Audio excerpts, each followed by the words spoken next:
Saudara sekalian, ada pertanyaan atau langsung kita sampaikan terkait dengan tadi ada reshuffle kabinet?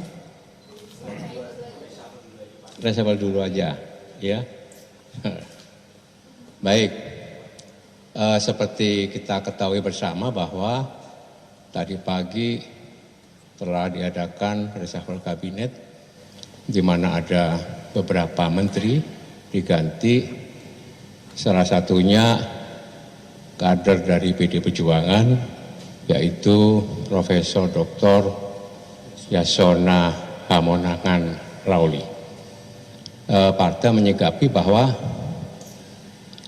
ini merupakan hak prerogatif Presiden. Jadi silahkan saja, tetapi kita perlu memberikan catatan dan pertanyaan. Yang pertama, apakah Pak Yasona itu di reshuffle padahal kabinet kurang berapa, 2 bulan gitu, karena alasan strategis tentang efektivitas pemerintahan atau karena alasan politis? Karena Pak Yasona mungkin ditegur karena tidak meminta persetujuan kepada Presiden atas pengesahan perpanjangan kepengurusan DPP partai kemarin. Karena untuk pengesahan kepengurusan partai harus melalui Kemenkumham. Yang pertama. Yang kedua, apakah Pak Yasona ini diberhentikan karena sebagai kader partai beliau kemarin mengikuti acara deklarasi di Medan, yaitu deklarasi untuk mencalonkan Pak Edi Rahmayadi. Itu pertanyaan yang kedua. Tapi partai menganggap silakan saja, asalkan betul-betul itu dilakukan secara benar dan baik. Yang ketiga, apakah kita di dalam melakukan reshuffle kabinet itu tidak dibatasi atau tidak berpikir adanya etika pemerintahan? Umumnya kalau kita mau berhenti, umumnya yang terjadi secara etika ya, sebagai pejabat itu tidak melakukan pengambilan keputusan strategis yang nantinya akan bisa menjadi dalam tanda kutip beban bagi pemerintahan selanjutnya. Oleh karena itu, kita juga mempertanyakan apakah reshuffle kabinet itu juga hasil dari Pak Jokowi dengan Presiden terpilih, yaitu Pak Prabowo.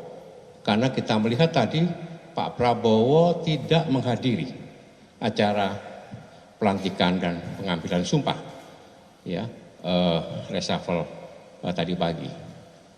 Saya melihat beliau tidak hadir. Sebab apa?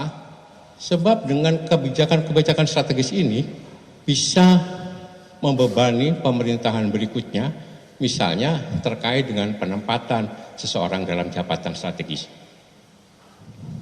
Bayangkan, cuma kurang 2 bulan, 43 hari efektif. Oleh sebab itu kami menganggap bahwa ini merupakan satu peristiwa politik dan menjadi event atau kesempatan dari Pak Jokowi untuk mengkonsolidir kekuasaannya, kekuatannya dalam rangka mengontrol atau mendesakkan orang-orangnya pada pemerintahan yang akan datang. Itu beberapa hal yang perlu saya sampaikan dalam kesempatan yang baik ini.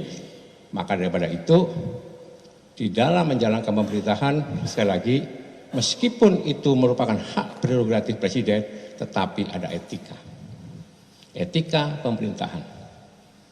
Pak Rohmin Dahuri ini juga pengalaman pernah menjadi menteri di zaman Gus Dur dan Bu Mega.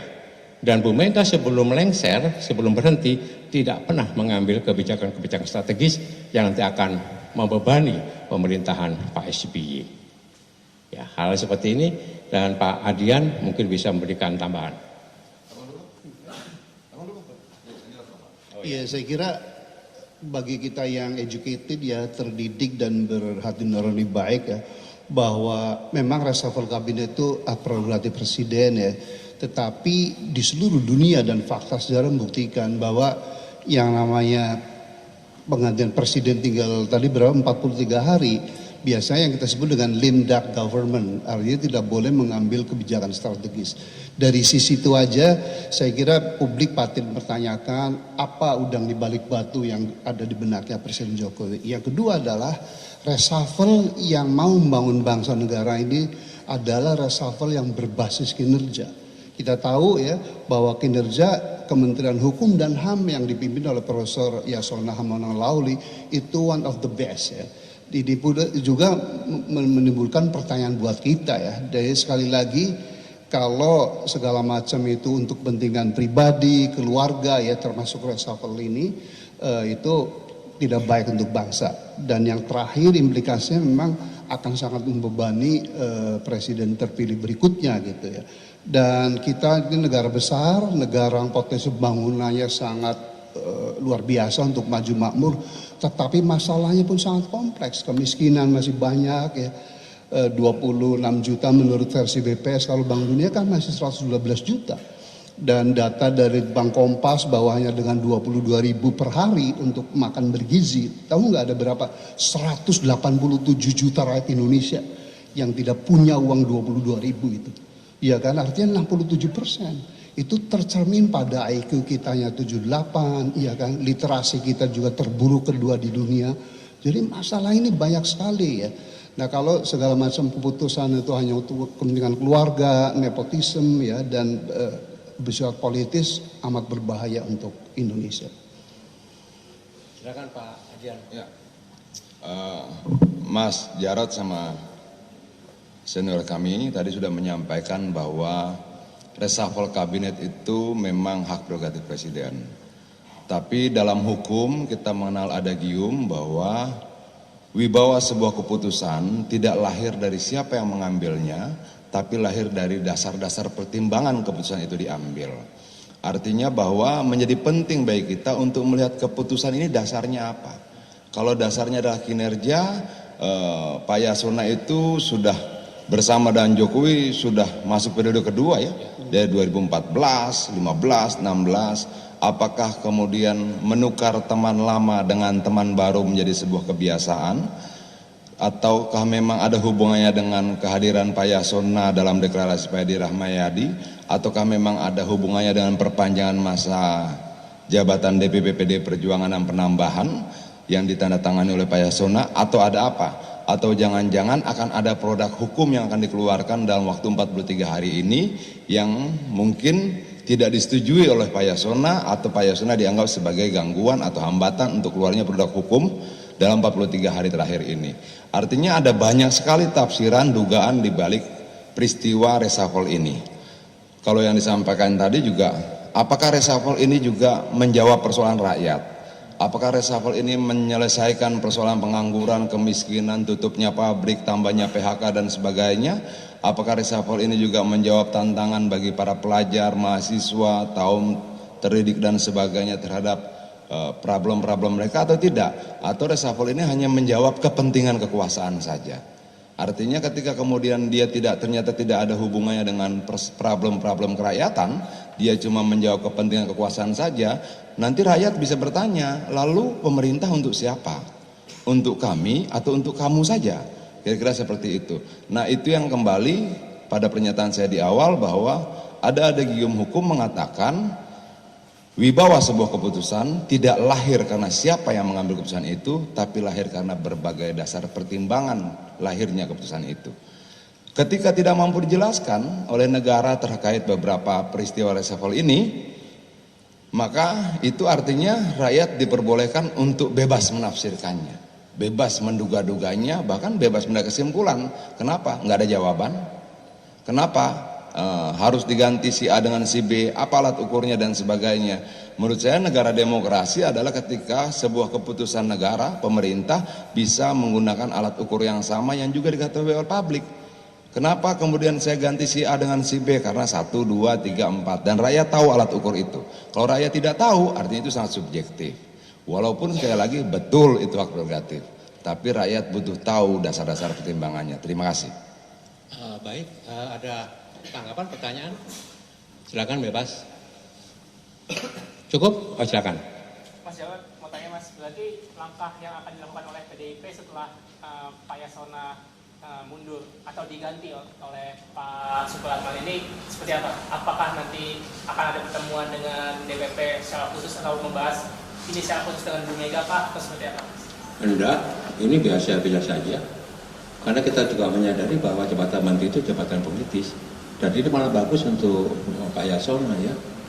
Lebih baik beliau diberhentikan ya, dan bisa lebih cepat-cepat untuk bersiap diri. Karena Pak Yasona kan juga terpilih sebagai anggota DPR RI, ya. Rencana bahwa beliau September akan mengundurkan diri, tapi ini lebih cepat lebih baik. Dan beliau sudah sangat siap. Yang penting beliau sudah bekerja maksimal untuk membantu pemerintahan Pak Jokowi sejak 2014 sampai sekarang dengan sebaik-baiknya, dengan seluruh-seluruhnya, dengan berpegang teguh kepada konstitusi, ya. Oke. Pertama soal komunikasi dari Pak Jokowi kepada PDIP, artinya memang tidak ada komunikasi yang dilakukan terkait dengan kejadian Pak Yasona sebelumnya. Itu yang pertama. Yang kedua, apakah dari PDIP menilai bahwa memang reshuffle kali ini selain berbau politis, artinya juga Pak Jokowi sudah memiliki jarak yang memang cukup lebar pada PDIP Perjuangan ketika salah satu menterinya yang hari ini berarti tinggal bintang yang sudah didepak dari kabinet.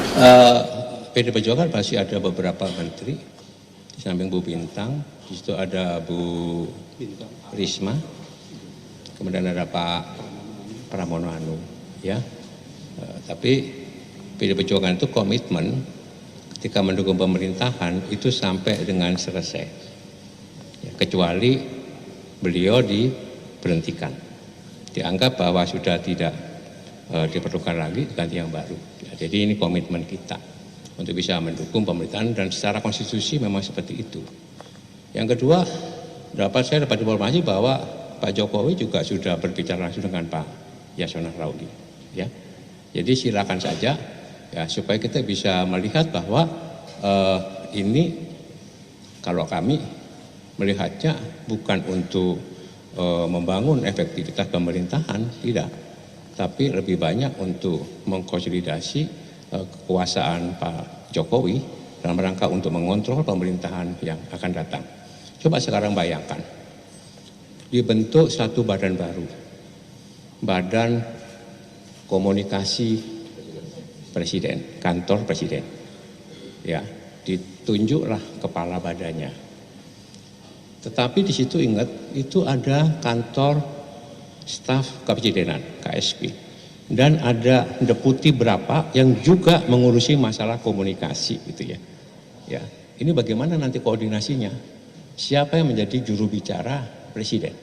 Ini sudah ada konflik di dalamnya. Kami melihatnya seperti itu. Yang kedua, dengan penunjukan Pak Bahlil sebagai Menteri SDM. Padahal Pak Bahlil kita tahu beliau ini pengusaha tambang. Ya, apakah memang tepat Pak Bahlil ditempatkan di kementerian yang sangat strategis, konflik of interest. Apalagi Pak Bahlil digadang-gadang diajukan sebagai calon ketua umum Partai Golkar. Apakah ada kaitannya ini? Oleh sebab itu ini sifatnya lebih banyak politis. Kalau dikatakan bahwa ini untuk efektivitas pemerintahan, kita nggak percaya. Bagaimana bisa efektif? Cuma kurang dari 2 bulan efektif masa kerja mereka, ya. Jadi itu cukup. Mas, satu lagi Mas, melanjutkan soal tadi Mas sempat menyinggung soal Golkar. Jadi kan kita tahu bahwa Menkumham ini kan memiliki posisi strategis, ya, terutama soal mengesahkan kepengurusan partai, ya. Sementara di sisi lain di Partai Golkar sendiri kan ada gejolak, terus juga di PKB yang nantinya akan utama pun juga sedang ada upaya digoyang oleh PBNU, ya. Nah, dari PDIP sendiri melihat dua partai ini dan ada hubungannya dengan pergantian Kemenkumham ini, apakah Presiden Jokowi sedang berupaya untuk membuat dua partai tersebut bisa dibawa kendalinya itu, Mas? Mengontrol ya mungkin ya, karena sebelum 20 Oktober itu hampir semua partai melakukan pemilihan kepengurusan tingkat pusat ya. Ada muktamar, kemudian ada munas atau munaslup ya, kemudian ada Nasdem juga ya, PAN juga ya, dan yang menjadi penjaga gawangnya seperti ini adalah Kemenkumham, karena Kemenkumham yang mempunyai kewenangan di dalam rangka mengesahkan susunan kepengurusan partai politik di tingkat pusat. Apakah itu ada kaitannya?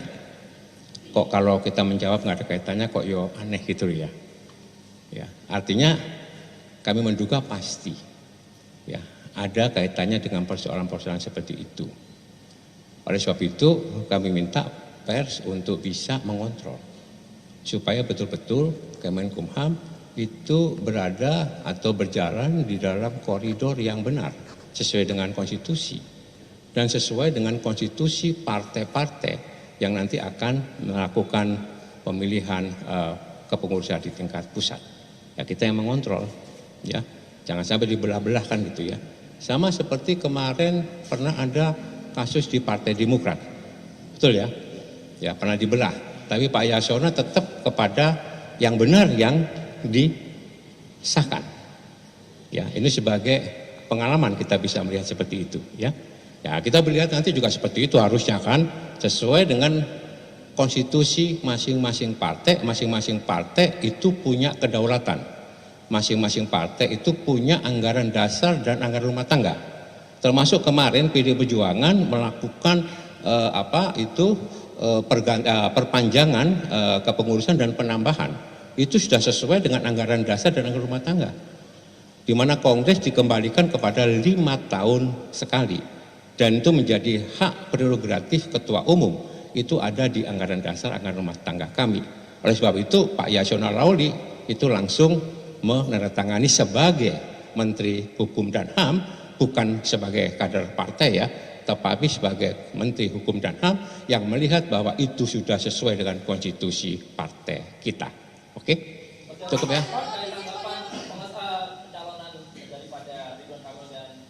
Ini termasuk ini.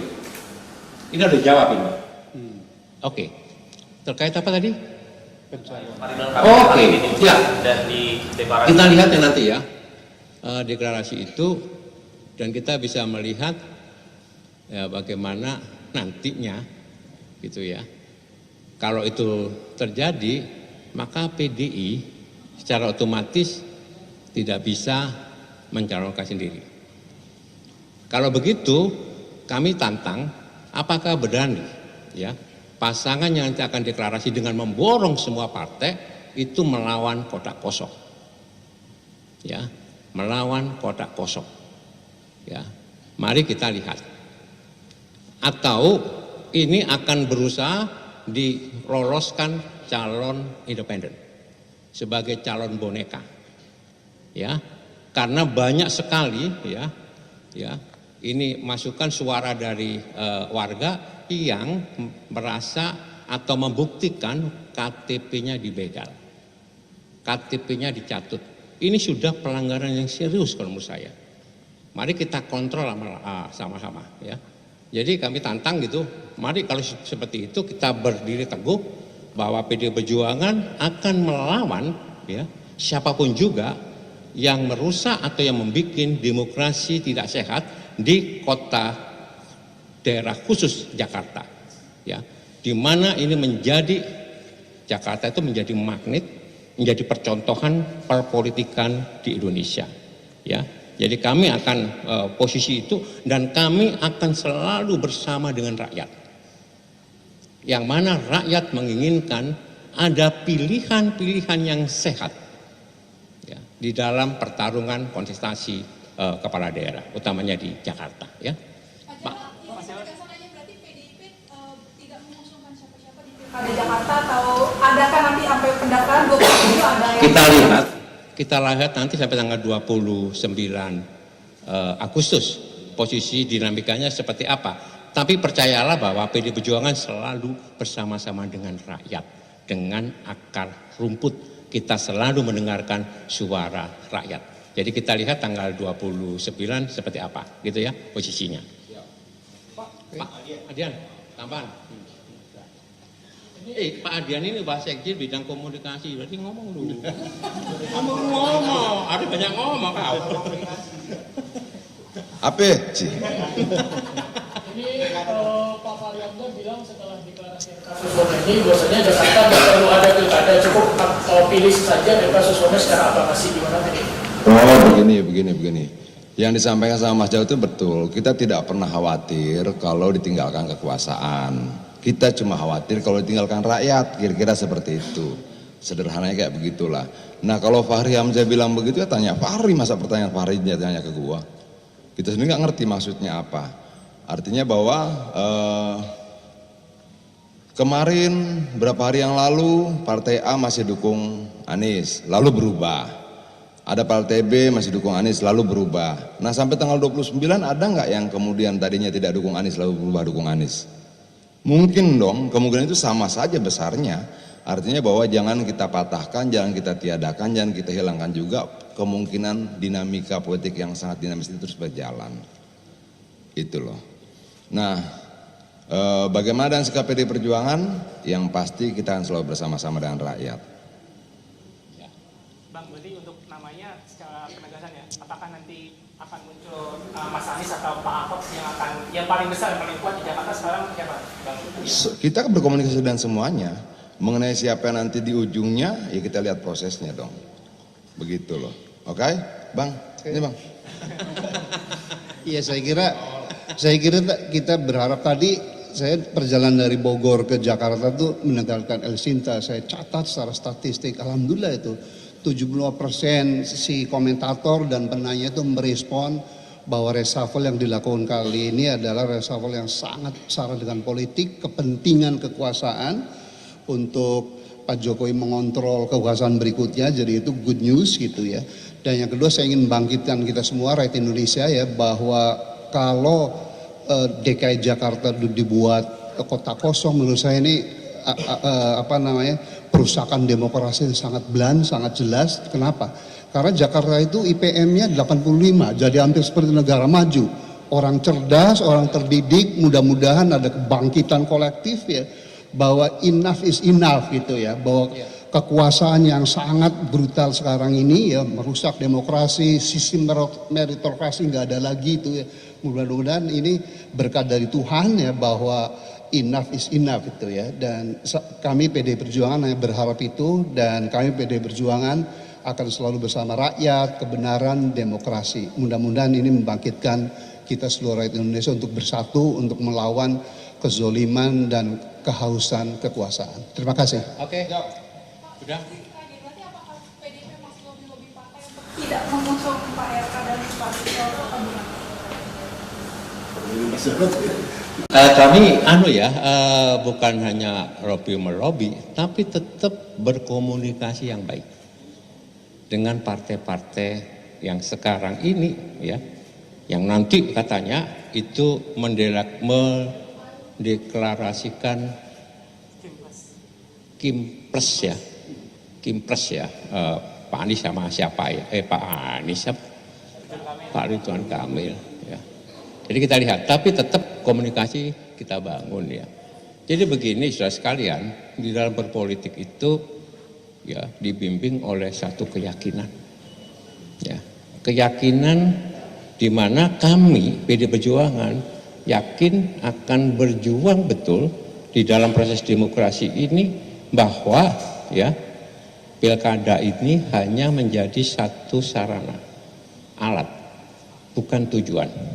Kami yakin berjuang untuk mengajukan nanti kalau memungkinkan dan bisa didengar oleh partai-partai yang ada ya, calon yang betul-betul nanti mewujudkan ya Jakarta sebagai kota yang bersih, berintegritas, anti korupsi, anti nepotis ya, dan mampu menciptakan kesejahteraan dan keadilan bagi rakyat Jakarta. Kami punya keyakinan itu. Kalaupun keyakinan itu dipatahkan dengan ya praktek-praktek pragmatisme dan jual beli atau borong memborong partai politik, kami tetap berjuang bersama-sama dengan rakyat dan menunjukkan bahwa sikap PD Perjuangan tetap tegak lurus. Saya selalu mengatakan bahwa PD Perjuangan yang punya 15 kursi di DPR itu bukan kursi yang bisa diperjualbelikan. Kalau kita memperjualbelikan kursi berarti kita memperjualbelikan suara rakyat. Itu komitmen yang kita tegang, yang kita pegang. Dan ini akan kita buktikan kalaupun nanti kami yang punya niat seperti itu melayani warga Jakarta dengan sebaik-baiknya, tapi terpotong, kami yakin kami tetap bersama dengan rakyat Jakarta. Ya.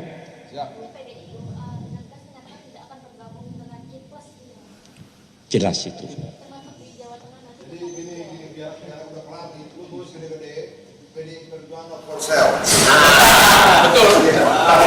Pasti begitu ya. Apa namanya? Dia value-nya tinggi tuh.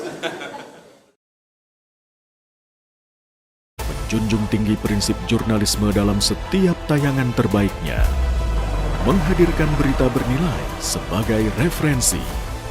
Gelar bicara yang tajam. Tidak, ini kan kebohongan dok. Mengupas fakta demi fakta dan mendorong pencarian solusi. Serta investigasi yang mengungkap kebenaran.